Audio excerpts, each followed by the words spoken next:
राज्यातील टिपू सुलतान वादावर खासदार शाहू महाराज छत्रपती यांनी मोठं विधान केलंय। शिवरायांच्या आदर्शावरती कदाचित टिपू सुलतानचं काम झालं। ब्रिटिशांना कोणी कोणी मदत केली हे पाहण्याची गरज आहे। शाहू महाराज छत्रपतींनी नेमका कुणाला आरसा दाखवला हा प्रश्न यामुळे पडतोय।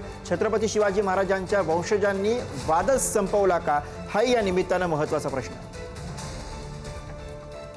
छत्रपती शिवाजी महाराजांच्या कार्याचा आदर्श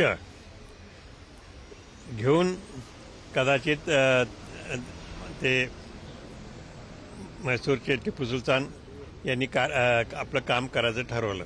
कारण आपण ब्रिटिशांच्या विरोधात लढत होतो, तेव्हा ब्रिटिशांच्या लढत असताना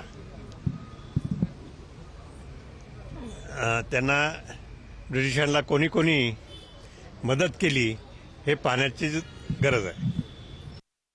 खरं तर शाहू महाराजांना देखील माझी नम्र विनंती आहे की आपण इतिहास बघावा, इतिहास तपासावा।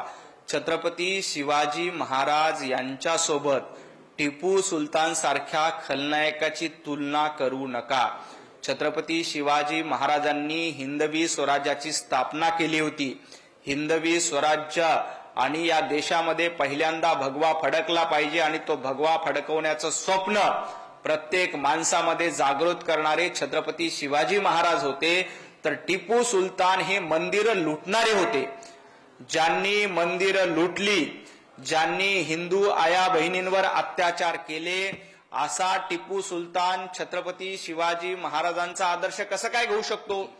माननीय शाहू महाराजांना माझी नम्र विनंती आहे की आपल्याला कोणीतरी चुकीची माहिती दिली असेल, चुकीच्या त्या माहितीच्या आधारे आपण बोलत असाल तर कृपया इतिहासाची पानं पुन्हा एकदा चाळून बघा। टिपू सुलतानचा इतिहास हा काळा इतिहास आहे। टिपू सुलतानचा इतिहास हिंदूंना लुटणारा, हिंदूंवर अत्याचार करणारा, हिंदूंची मंदिरं उद्ध्वस्त करणारा आहे। त्यामुळं अशा इतिहासात नालायक असलेल्या टिपू सुलतानचा उदो उदो करणं थांबवलं पाहिजे।